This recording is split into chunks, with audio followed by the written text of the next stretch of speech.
सभी छात्र छात्राओं का महाराजा सूरजमल पीजी महाविद्यालय की ऑनलाइन क्लासेज में एक बार फिर से स्वागत है। बीए थर्ड ईयर का आपका प्रथम प्रश्न पत्र आधुनिक भारत के इतिहास के ऊपर हम चर्चा कर रहे थे। आज हम उसका जो एक टॉपिक है ईस्ट इंडिया कंपनी पर संसदीय नियंत्रण, ईस्ट इंडिया कंपनी पर संसदीय नियंत्रण की जो शुरुआत की गई उसके ऊपर हम चर्चा करेंगे। यहाँ हम ईस्ट इंडिया कंपनी के पर जो नियंत्रण किया गया वहां पर दो अधिनियम एक्टों का हम उल्लेख करेंगे जिसके माध्यम से ईस्ट इंडिया कंपनी पर सबसे पहले संसदीय नियंत्रण, ब्रिटिश संसद का नियंत्रण स्थापित हुआ। ये एक्ट है रेगुलेटिंग एक्ट 1775 तथा it's India act 1784। It's India act 1784। इन दोनों एक्टों के ऊपर हम चर्चा करेंगे कि इन दोनों एक्ट, रेगुलेटिंग एक्ट तथा इट्स इंडिया एक्ट के माध्यम से किस प्रकार से ईस्ट इंडिया कंपनी पर ब्रिटिश संसद का नियंत्रण स्थापित होना शुरू हुआ। जो ईस्ट इंडिया कंपनी व्यापारी कंपनी के रूप में अपना काम शुरू किया था, जिसमें धीरे धीरे भारत में राजनीतिक शक्तियां भी बटोर ली थी और सैनिक दोनों काम ईस्ट इंडिया कंपनी कर रही थी। इस कंपनी पर नियंत्रण करने के लिए ब्रिटिश संसद को दो एक्टों को पारित करना पड़ा। सबसे पहले उन्होंने 1773 का रेगुलेटिंग एक्ट पारित किया, इसके बाद इट्स इंडिया एक्ट पारित किया। इसके बाद भी बहुत सारे चार्टर एक्ट पारित किए गए और उसके माध्यम से 1858 तक ब्रिटिश संसद के द्वारा पूरी तरह से ईस्ट इंडिया कंपनी को समाप्त कर दिया गया भारत में, और ब्रिटिश संसद ने 1858 तक आते आते पूरा भारत का जो शासन था अपने अधीन कर लिया। अब क्या कारण रहे कि ईस्ट इंडिया कंपनी पर संसद के नियंत्रण की आवश्यकता महसूस हुई। जैसा कि हम सभी जानते हैं कि बंगाल का जब प्लासी और बक्सर की युद्ध के माध्यम से ईस्ट इंडिया कंपनी ने बंगाल पर अपने प्रभुत्व की स्थापना की, वहां उनको 1765 इलाहाबाद की संधि के माध्यम से काफी कुछ प्राप्त हो गया। 1765 में उनको दीवानी अधिकार यानी कि राजस्व वसूल करने के अधिकार भी प्राप्त हो गए। फिर से दीवानी और निजामत दोनों अधिकार ईस्ट इंडिया कंपनी के पास आ गए थे। और तत्कालीन जो गवर्नर थे बंगाल के, लॉर्ड क्लाइव, उन्होंने एक द्वैध शासन प्रणाली स्थापित की कि भारतीयों के सहयोग से दीवानी काम लिए जाए और निजामत का काम ईस्ट इंडिया कंपनी अपने यहाँ करे, और बंगाल का जो शासक है उसमें भी इसमें महत्वपूर्ण भूमिका निभाए। इस प्रकार से बंगाल एक जो धनी प्रांत था तत्कालीन भारत का, उससे काफी धन दौलत ईस्ट इंडिया कंपनी को प्राप्त हुई। परंतु अब सवाल ये उठता है कि ईस्ट इंडिया कंपनी पर अंग्रेजी जो ब्रिटिश संसद है उसके नियंत्रण की आवश्यकता क्या पड़ी। इसके पीछे कई कारण बताए जाते हैं, क्योंकि 1765 के बाद जो दीवानी अधिकार ईस्ट इंडिया कंपनी को बंगाल से प्राप्त हो चुके थे, परंतु उन दीवानी के माध्यम से जो राजस्व प्राप्त होता था ईस्ट इंडिया कंपनी को, वे जितने उम्मीद की जाती थी उतना उनको प्राप्त नहीं हो रहा था। इसी तरह से ईस्ट इंडिया कंपनी की आर्थिक स्थिति दिनों दिन बिगड़ती जा रही थी। ईस्ट इंडिया कंपनी की आर्थिक स्थिति दिनों दिन बिगड़ती जा रही थी। इस आर्थिक स्थिति बिगड़ने के पीछे कई कारण थे। इस आर्थिक स्थिति के बिगड़ने के पीछे कई कारण थे। इससे पहले हम जो ईस्ट इंडिया कंपनी है, जो उसका ढांचा है, वह इंग्लैंड में कोर्ट ऑफ डायरेक्टर, इंग्लैंड में दो संस्थाएं थी जिसके माध्यम से ईस्ट इंडिया कंपनी चला करती थी। Court of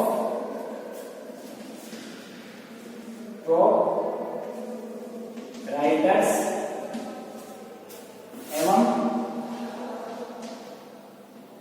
court of director.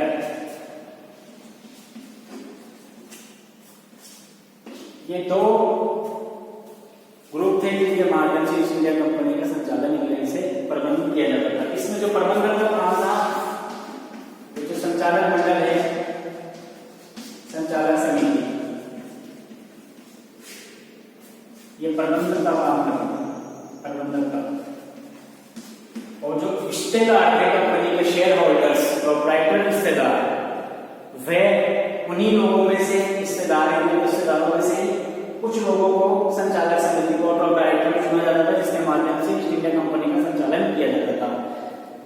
हिस्सेदार के पास 500 पाउंड के शेयर होते थे ना, 500 पाउंड के, प्रत्येक 500 पाउंड का शेयर धारक किसका सदस्य बनता था? कोर्ट ऑफ डायरेक्टर का। किसका सदस्य बनता था? कोर्ट ऑफ डायरेक्टर का। यानी कि जिस शेयर होल्डर के पास, जिस प्रोप्राइटर के पास इंग्लैंड में 500 ईस्ट इंडिया कंपनी का जो एक हिस्सेदार था, शेयर मार्केट में 500 पाउंड जो लगाता था और जिसकी हिस्सेदारी थी, वह कोर्ट ऑफ डायरेक्टर का क्या बन जाता था? सदस्य, एक तरह से सदस्य था और उसका प्रबंध उन्हीं के माध्यम से किया जाता था। लेकिन बाद में इसमें जो परिवर्तन हुए regulatory act, east India act के माध्यम से, उसकी हम चर्चा आगे करेंगे। हम बात कर रहे थे कि आर्थिक जब स्थिति खराब हुई ईस्ट इंडिया कंपनी की, तो उसके पीछे क्या कारण रहे? एक कारण तो भारत में कंपनी को लगातार युद्धों में युद्ध किए, जिसके माध्यम से उनको काफी आर्थिक क्षति उठानी पड़ी, जनधन की आर्थिक क्षति उठानी पड़ी। एक कारण यह रहा। दूसरा कारण, बंगाल, बिहार, उड़ीसा के जो दीवानी अधिकार, जो राजस्व प्राप्त करने के अधिकार कंपनी को प्राप्त हुए थे ना, उससे उनको उम्मीद के मुताबिक धन नहीं प्राप्त हो रहा था, क्योंकि भ्रष्टाचार का बोलबाला था। इसी तरह से जो कंपनी के कर्मचारी थे, वो अपना निजी व्यापार करने लगे, जिससे कि कंपनी को काफी क्षति होती थी। वे अपने नाम से उनका निजी व्यापार करते थे, कंपनी के नाम से, जिससे उनको काफी क्षति पहुंच रही थी ईस्ट इंडिया कंपनी को। इसी तरह से समय के साथ साथ कंपनी के जो हिस्सेदार थे, प्रोप्राइटर्स थे, उन्होंने कंपनी के लाभांश को बढ़ाना शुरू कर दिया। जैसे कि पहले लाभांश 1766 तक 6% था, 1766 में इसको बढ़ाकर उन्होंने 10% कर दिया। तत्पश्चात 1767 में इनको 12.5% करने की कोशिश की गई, परंतु ब्रिटिश संसद की रोक के कारण वे ये काम नहीं कर पाए। परंतु 1769 में उन्होंने ये लाभांश बढ़ाकर 12.5% कर दिया। चूंकि कंपनी के पास इतना पैसा नहीं आ रहा था, तो इस लाभांश के कारण उनको हानि पहुंच रही थी। इसी तरह से संसद के कुछ सदस्यों द्वारा ये कंपनी को ये कहा गया कि कंपनी आर्थिक दृष्टि से काफी मजबूत है और उसे क्राउन के अधीन कर देना चाहिए। उसे किसके अधीन कर देना चाहिए? क्राउन, यानी ब्रिटिश ताज। यानी कि इंग्लैंड में जो शासन व्यवस्था है वो ताज के नाम से, क्राउन के नाम से, महारानी महाराजा के नाम से किया जाता है। जैसे इंडिया में राष्ट्रपति के नाम से सारे कार्यकारी काम होते हैं, ठीक है, उसी तरह वहां पर भी ये होता है। अतः कंपनी की राजनीतिक उपलब्धियों को सुरक्षित करने के लिए, कंपनी के राजनीतिक उपलब्धियों को सुरक्षित करने के लिए कंपनी ने 4 लाख पाउंड का कर देना इंग्लैंड की सरकार को स्वीकार किया। क्योंकि अब इंग्लैंड की ईस्ट इंडिया कंपनी पर एक तलवार लटक गई थी, क्योंकि यहाँ से काफी जो धन दौलत कमाकर लेकर जाते थे ना इंग्लैंड, जो कर्मचारी अधिकारी वर्ग, वहां पर राजनीतिक हस्तक्षेप काफी किया करते थे। इससे वहां के जो सांसद थे या फिर जो राजनीतिक लोग थे, उन्होंने इस पर आवाज उठाना शुरू कर दिया। वहां पर एक प्रतिक्रिया हुई, किस प्रकार से ये ईस्ट इंडिया कंपनी हमारे राजनीतिक मामलों में दखल दे रही है। तो अब समय आ गया है कि ईस्ट इंडिया कंपनी को क्राउन के अधीन कर देना चाहिए। ईस्ट इंडिया कंपनी इस चीज से बचने के लिए उन्होंने एक नया आइडिया निकाला कि हम 4 लाख रुपए वार्षिक आपको, 4 लाख पाउंड आपको क्या देंगे? कर के रूप में देंगे। वार्षिक देना उन्होंने स्वीकार किया। पहले समझौता केवल 2 वर्ष के लिए हुआ था, लेकिन 1767 में ये बढ़ाकर 5 वर्ष के लिए कर दिया गया। 1767 में बढ़ाकर कितने वर्ष के लिए कर दिया गया? 5 वर्ष के लिए कर दिया गया। अब चूंकि कंपनी की आर्थिक स्थिति काफी बिगड़ रही थी और कंपनी के पास कोई ऑप्शन भी नहीं था, तब कंपनी के अधिकारियों ने कहा कि अब वक्त आ गया कि हमें इंग्लैंड सरकार से, क्योंकि किसी और से उनको ऋण नहीं मिल सकता था, इंग्लैंड सरकार से ऋण की मांग की जाए। अतः 14 लाख पाउंड ऋण ईस्ट इंडिया कंपनी ने मांगा ब्रिटिश सरकार से और एक आवेदन पत्र उनको सौंपा कि उनको 14 लाख पाउंड ऋण चाहिए। अब ये ऋण के लिए जब आवेदन दिया गया, कहां पर? इंग्लैंड में, इंग्लैंड की सरकार को, तब वहां पर इस ईस्ट इंडिया कंपनी के प्रति काफी प्रतिक्रिया हुई। लोगों ने आवाज उठाना शुरू कर दिया कि इनकी तो आर्थिक स्थिति काफी मजबूत है, फिर ये लॉस में कैसे जा रही है? जबकि लॉस में जाने का कारण तो ये था कि उसकी जो नीतियां थी वे इतनी भ्रष्टाचार हो चुकी थी, उनके कर्मचारी अधिकारी इतने भ्रष्ट हो चुके थे, जिससे कंपनी को फायदा नहीं पहुंच रहा था। अतः ब्रिटिश संसद ने भी अब ये मौका देखा, अतः उन्होंने 2 समितियों का गठन किया गया। 2 समितियां बनाई गई। एक समिति सेलेक्ट समिति या कमेटी जो भी बोल रहा, दूसरी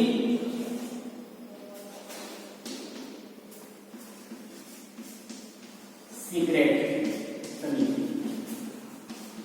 ब्रिटिश संसद ने दो समितियों का निर्माण किया, सेलेक्ट समिति और सीक्रेट समिति। इनका काम क्या था? पूरी जांच पड़ताल करना और जांच पड़ताल करने के बाद ही कुछ सुझाव ब्रिटिश संसद को देना। इन दोनों ने सुझाव दिए, इन दोनों ने सुझाव दिए जिसके आधार पर दो विधेयक पारित किए गए। कितने विधेयक पारित किए गए? दो विधेयक पारित किए गए। एक विधेयक में ये कहा गया कि हम ईस्ट इंडिया कंपनी को 14 लाख पाउंड का ऋण दे देना चाहिए, तो उसकी सिफारिश एक समिति ने करी, तो उसकी सिफारिश एक विधेयक में की। जबकि दूसरे विधेयक में यह कहा गया है, क्या कहा गया कि ईस्ट इंडिया कंपनी के ऊपर कुछ नियंत्रण रखा जाए और उसके प्रशासनिक संगठन में कुछ बदलाव किया जाए। इसके लिए उन्होंने 1773 के रेगुलेटिंग एक्ट पारित करने का प्रस्ताव दिया और 1773 में यह ब्रिटिश संसद के द्वारा रेगुलेटिंग एक्ट पारित हुआ, जो 1774 में जाकर लागू हुआ।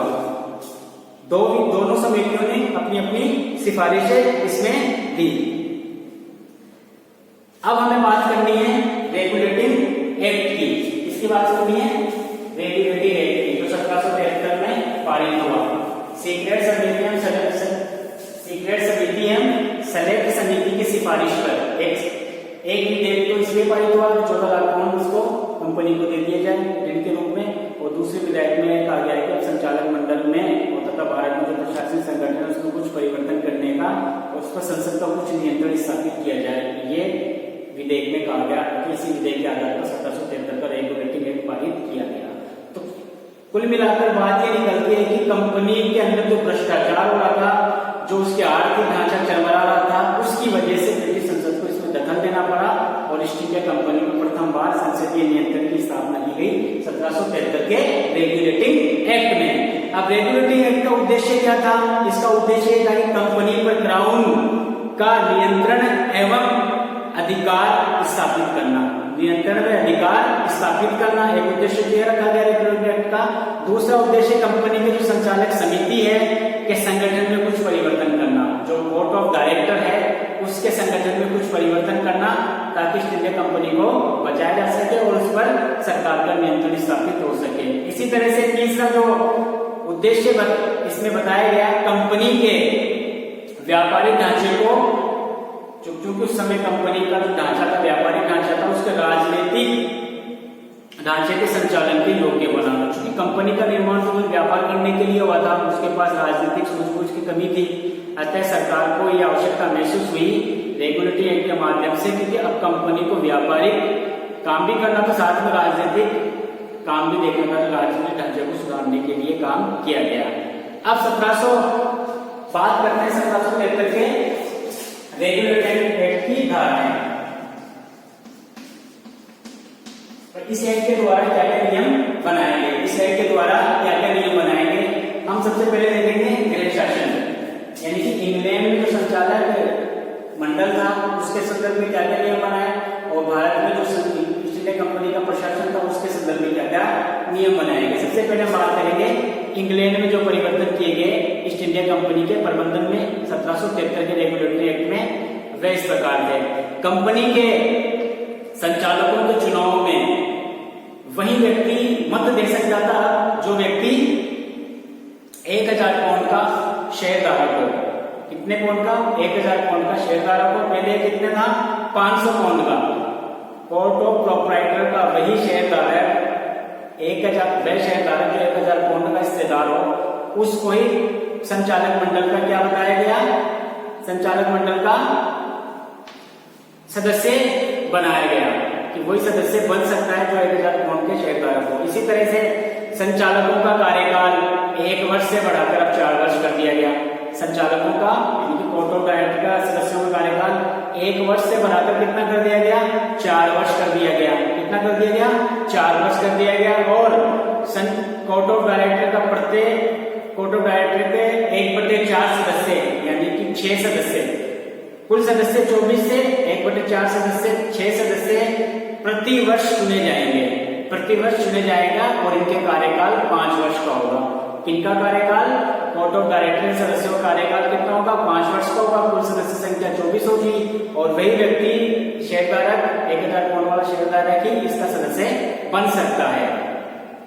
और इसमें जो दोबारा सदस्य भी बनना चाहे उसको 1 वर्ष का गैप देना जरूरी है, 1 वर्ष के बाद भी वह इसका दोबारा सदस्य भी बन सकता है।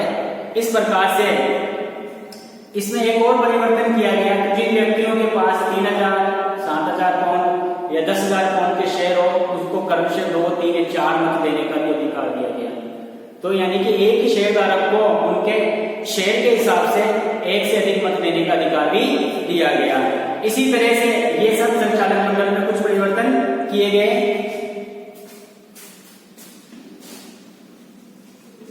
कोर्ट ऑफ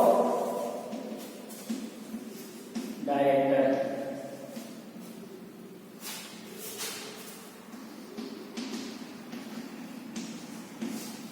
संचालक मंडल में परिवर्तन।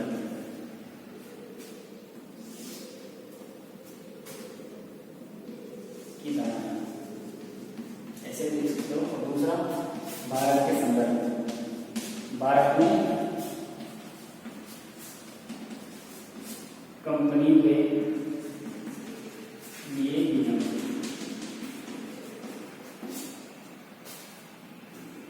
भारत में भी इस एक्ट के द्वारा निम्न परिवर्तन किए गए, जैसे कि गवर्नर जनरल, जो बंगाल का गवर्नर था उसको गवर्नर जनरल ऑफ बंगाल स्वीकार कर लिया गया। एक काउंसिल का गठन किया गया, बंगाली काउंसिल का गठन किया गया जिसमें 4 सदस्य होते थे। इस एक्ट में बंगाल के गवर्नर जनरल के रूप में वारेन हेस्टिंग का नाम भी उल्लेख किया गया और 4 सदस्य वॉलबेल, फ्रांसिस, मॉनसेन और क्लेवरिंग का चारों को उल्लेख इस एक्ट में ही कर दिया गया, चारों सदस्य लिए गए। इसमें एक नियम और बनाया गया कि जो बंगाली जो गवर्नर जनरल की काउंसिल है उसे बहुमत के आधार पर निर्णय लेने का अधिकार दिया गया, बहुमत के आधार पर निर्णय लेने का अधिकार दिया गया और प्रत्येक सदस्य का कार्यकाल 5 वर्ष निश्चित किया गया। कितना वर्ष निश्चित किया गया, 5 वर्ष का निश्चित किया गया और समिति को यानी कि काउंसिल को 5 बहुमत के आधार पर निर्णय लेने का अधिकार दिया गया। इसी तरह से बंबई और मद्रास की जो प्रेसिडेंसियां थी वहां पर भी गवर्नर था उसके अधीन कर दिया गया, यानी कि इन काउंसिल्स को भी यहाँ पर भी एक गवर्नर नियुक्त कर दिया गया।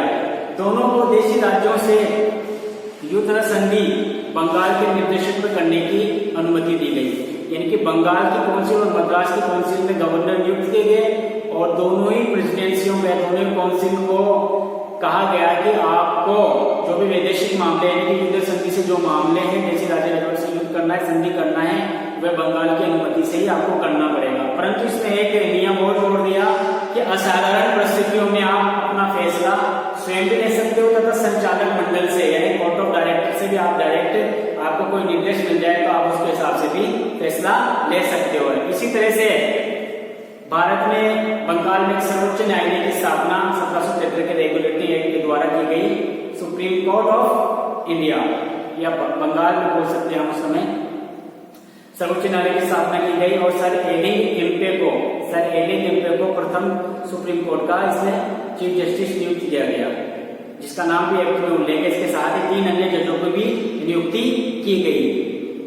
इसके अलावा गवर्नर जनरल एवं काउंसिल को नियम बनाने तथा अध्यादेश प्रसारित करने के आदेश भी दिए गए, परंतु शर्त यह थी कि ये नियम और अध्यादेश सबसे पहले सर्वोच्च न्यायालय में पेश किए जाएंगे और वहीं से ये पंजीकरण होंगे और प्रकाशित किए जा सकेंगे। यानी कि गवर्नर जनरल काउंसिल को, बंगाल की गवर्नर जनरल काउंसिल को नियम और अध्यादेश बनाने की शक्ति भी दी गई, परंतु काम क्या करना था, वो सुप्रीम कोर्ट में इन नियमों और अध्यादेशों को पंजीकरण करवाना था और प्रकाशित करवाने का अधिकार सुप्रीम कोर्ट को दिया गया। इसी तरह से कंपनी के संचालक एवं भारत स्थित कंपनी के बीच जो भी पत्राचार होगा उसकी एक प्रति इंग्लैंड की सरकार के पास भेजी जाएगी, यानी कि कंपनी और संचालक मंडल के बीच जो भी पत्राचार होगा उसकी एक प्रति कहाँ भेजी जाएगी, इंग्लैंड के सरकार के पास भेजी जाएगी। कंपनी के जो कर्मचारी थे उनके निजी व्यापार को पूरी तरह से प्रतिबंधित कर दिया गया, आप अपना निजी व्यापार नहीं कर सकते, अपना निजी व्यापार नहीं कर सकते। ये तो इस एक्ट की कुछ धाराएं थी जिसका उल्लेख मैंने किया। अब हम बात करेंगे इस एक्ट की समीक्षा।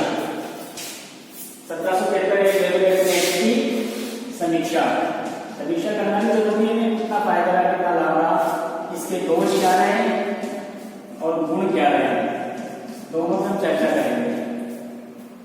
सबसे पहले हम इसके कमियों के बारे में जान लेते हैं कि इस एक्ट के द्वारा क्या क्या कमियां हुई, क्या क्या परेशानियों का सामना करना पड़ा कंपनी को। सबसे बड़ा दोष तो इसमें यही था कि जो मत देने का अधिकार था वह फोटोग्राइड का सदस्य बनने के लिए उसको बढ़ाकर जब 1000 शेयर पूर्ण किया गया, उसके माध्यम से कम 1250 के लगभग या 1246 के आसपास शेयरधारकों का मत से वंचित कर दिया गया।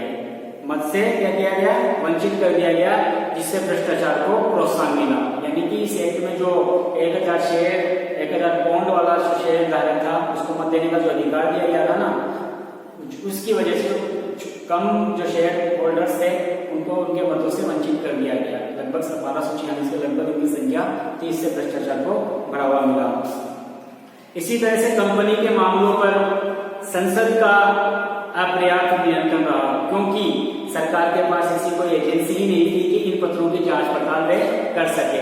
जो पत्र भारत और ईस्ट इंडिया कंपनी और संचालक मंडल के बीच संपर्क होता था उसकी प्रतिलिपि वहां भेजी जाती थी ना इंग्लैंड सरकार को, परंतु उनके पास ऐसी कोई एजेंसी नहीं थी इन पत्रों की जांच कर सके कर्मचारियों की सही बात हो रही है या नहीं हो रही है, सही काम हो रहा नहीं हो रहा, इसलिए इसमें कमी ये भी थी। इसी तरह से इसमें गवर्नर जनरल को पर्याप्त शक्ति नहीं दी गई थी, उसके पास वीटो का अधिकार भी नहीं था, उसको बहुमत से काम लेना था। इसलिए कई बार गवर्नर मिनिस्ट्री को ऐसी भी समस्याओं का सामना करना पड़ा जो वे नहीं चाहते होंगे उसको करना पड़ा, क्योंकि बहुमत ऐसा चाहता था।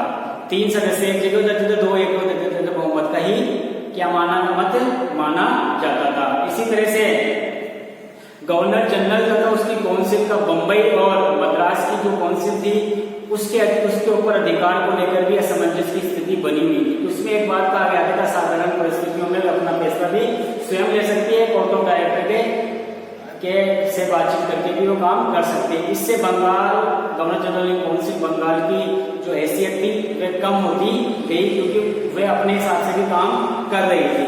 इसी तरह से इसमें दोष ये भी है कि जो सुप्रीम कोर्ट का गठन किया गया था तो सर्वोच्च न्यायालय और बंगाल काउंसिल के जो अधिकार थे वे आपस में एक दूसरे से उलझे हुए थे कि उसमें सर्वोच्च कौन है। इसको लेकर काफी वाद विवाद चल रहा था कि सर्वोच्च न्यायालय है या बंगाल की काउंसिल, इसमें सर्वोच्च कौन है, इसकी व्याख्या भी नहीं की गई थी इस कानून में, इस एक्ट में। इसी तरह से सर्वोच्च न्यायालय को जो अधिकार दिए गए थे वो भी अस्पष्ट है। इसमें ये भी सही बात ये भी तय नहीं किया गया था कि जो बंगाल में सर्वोच्च न्यायालय की स्थापना की गई है वह किस कानून के आधार पर न्याय करेगा। अंग्रेजी कानून के आधार पर जज थे, उनको भारतीय कानून रीति रिवाजों को तो पता ही नहीं था, इसलिए इस एक्ट में ये भी एक बड़ी कमी थी। इस प्रकार से इसमें कुछ कमियां मैंने आपको बताई कि ये कमियां इस एक्ट में थी। इसके अलावा इसमें कमियां नहीं थी, इसमें कुछ लाभ भी और कुछ गुण भी थे इस एक्ट के। जैसे कि ये प्रथम अवसर था जब कंपनी के स्वेच्छाचारी शासन के स्थान पर एक लिखित संविधान का गठन किया गया। इससे पहले कोई लिखित संविधान नहीं था। रेगुलेटरी एक्ट के द्वारा ही भारत में प्रथम बार लिखित संविधान की नींव रखी गई। ईस्ट इंडिया कंपनी के द्वारा लिखित संविधान की नींव रखी ब्रिटिश संसद के द्वारा। तो एक महत्वपूर्ण उपलब्धि थी भारत के संदर्भ में, जो बाद में अनेक चार्टरों और एक्ट के माध्यम से आगे बढ़ती गई। इसी तरह से संचालक मंडल के जो कार्यकाल में वृद्धि की गई थी, 1 वर्ष से बढ़ाकर 4 वर्ष उनका किया गया था जो कार्यकाल, उससे काफी फायदा हुआ, कार्यकुशलता में वृद्धि हुई। इसी तरह से कंपनी पर जो संसदीय नियंत्रण स्थापित हुआ वे भी एक महत्वपूर्ण काम था। इसके द्वारा विभिन्न प्रकार के भ्रष्टाचारों पर रोक लगाने का अंकुश की शुरुआत हुई। इसी तरह से कंपनी अब एक राजनीतिक शक्ति के रूप में उभर चुकी थी। इससे पहले उनका काम व्यापारिक था, राजनीतिक कम अधिकार था, लेकिन अब उसको पूरी तरह से राजनीतिक शक्तियां भी प्रदान की गई थी। आपको व्यापार के साथ साथ राजनीतिक कार्य भी करना है। इसी तरह से कर्मचारियों के जो भ्रष्टाचार है उस पर नियंत्रण लगाया गया, उनको पूरी तरह से प्रतिबंध किया गया कि आप अपना निजी व्यापार भी नहीं कर सकते और जो भी आप भ्रष्टाचार करते हो उस पर कठोर से कठोर सजा आपको दी जाएगी। इसी तरह से इस एक्ट के द्वारा भारत के प्रशासनिक ढांचे का जो केंद्रीकरण था उसकी एक तरह से शुरुआत की, दिशा प्रदान की। भारतीय प्रशासनिक ढांचे का एक तरह से केंद्रीकरण की शुरुआत इस एक्ट से हमें देखने को मिलती है। अतः हम कह सकते हैं कि रेगुलेटिंग एक्ट में दोष होते हुए भी इसने भारतीय स्थापित किया और एक तरह से नींव के रूप में हम बोल सकते हैं भारतीय संवैधानिक इतिहास के विकास में। अब हम बात करेंगे दूसरा कानून, यह है पिट्स इंडिया एक्ट 1784। दोनों के साथ देख लेते हैं, रेगुलेटिंग एक्ट देख लिया, पिट्स इंडिया एक्ट 1774 में रेगुलेटिंग एक्ट लागू किया गया था और 1774 से लेकर 1783 तक रेगुलेटरी एक्ट के लागू होने के 10 वर्षों के अंदर काउंसिल, सर्वोच्च न्यायालय या फिर ईस्ट इंडिया कंपनी का जो वहां पर प्रबंधक थे, वहां संचालक मंडल में काफी असमंजस की स्थिति, अस्पष्ट नीति बनी हुई थी, जिससे कि काफी मामले उलझे हुए थे। अतः ब्रिटिश संसद को एक नए रेगुलेटिंग एक्ट में कुछ सुधार करते हुए एक नए एक्ट के लाने की आवश्यकता थी, जो पिट्स इंडिया एक्ट के रूप में हमारे सामने मौजूद हुआ।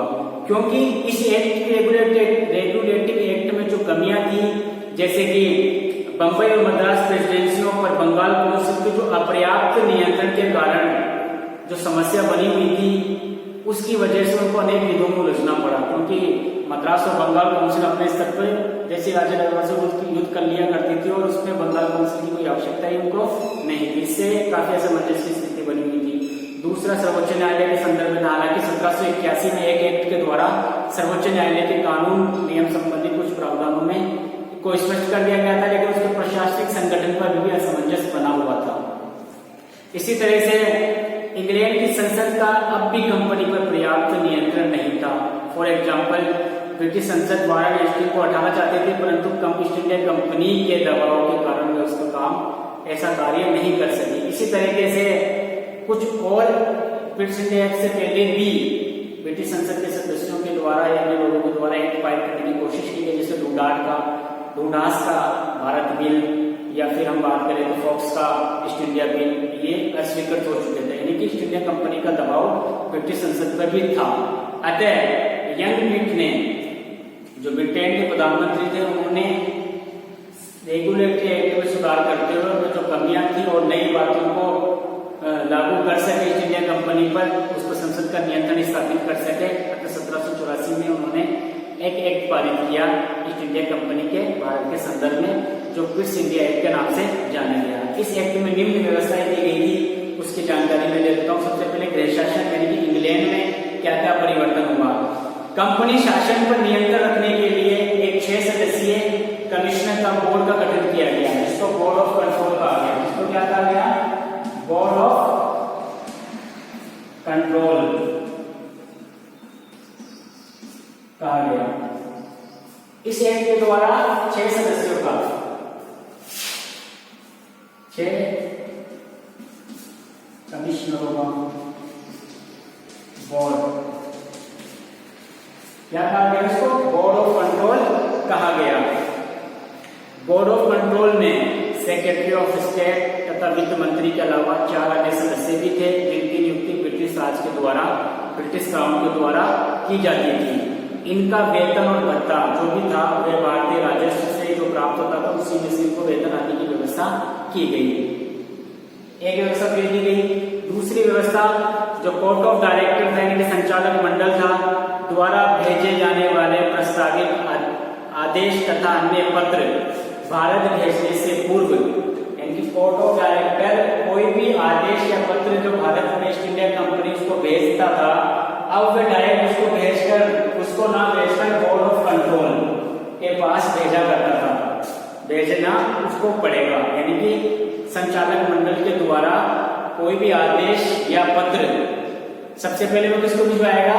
ईस्ट इंडिया कंपनी को डायरेक्ट ना भिजवाकर बोर्ड ऑफ कंट्रोल को भिजवाएगा। बोर्ड ऑफ कंट्रोल को ये अधिकार होगा कि उसमें वे कुछ संशोधन भी कर सकता है, या नया प्रारूप भी तैयार कर सकता है, वो आदेश पत्र उनको पसंद नहीं आया हो, या प्रस्तावित आदेश या पत्र बोर्ड अस्वीकार भी कर सकता है और उसके स्थान पर नया आदेश या प्रस्ताव ईस्ट इंडिया कंपनी को भेज सकता है। ये ताकत किसको दी गई? बोर्ड ऑफ कंट्रोल को दी गई। इसी तरीके से संचालक मंडल में से 3 सदस्यीय गुप्त समिति का गठन किया गया, जो बोर्ड ऑफ कंट्रोल को रिपोर्ट करेगी। अन्य संचालक मंडल के सदस्यों को उसकी जानकारी नहीं होगी। इस प्रकार से ब्रिटिश शासन में 1784 के फिट्स इंडिया एक्ट के द्वारा महत्वपूर्ण परिवर्तन किए गए, नए नियम, नई संस्थाओं का गठन किया गया। इसमें बोर्ड ऑफ कंट्रोल 6 सदस्यों का बोर्ड था, उसकी महत्वपूर्ण भूमिका रही, क्योंकि इसमें ब्रिटिश संसद का नियंत्रण था, क्योंकि इसमें 2 सदस्य सरकारी सदस्य थे, बाकी 4 सदस्य क्राउन द्वारा नियुक्त किए जाते थे। हालांकि काम दोनों सदस्य ही देखा करते थे। इसी तरीके से गवर्नर जनरल की काउंसिल जो भारत में स्थित थी, गवर्नर जनरल की काउंसिल बंगाल, उसमें भी कुछ परिवर्तन किए गए, वे काफी महत्वपूर्ण थे। इस गवर्नर जनरल और बंगाल के काउंसिल के सदस्य संख्या को घटाकर 3 कर दिया गया।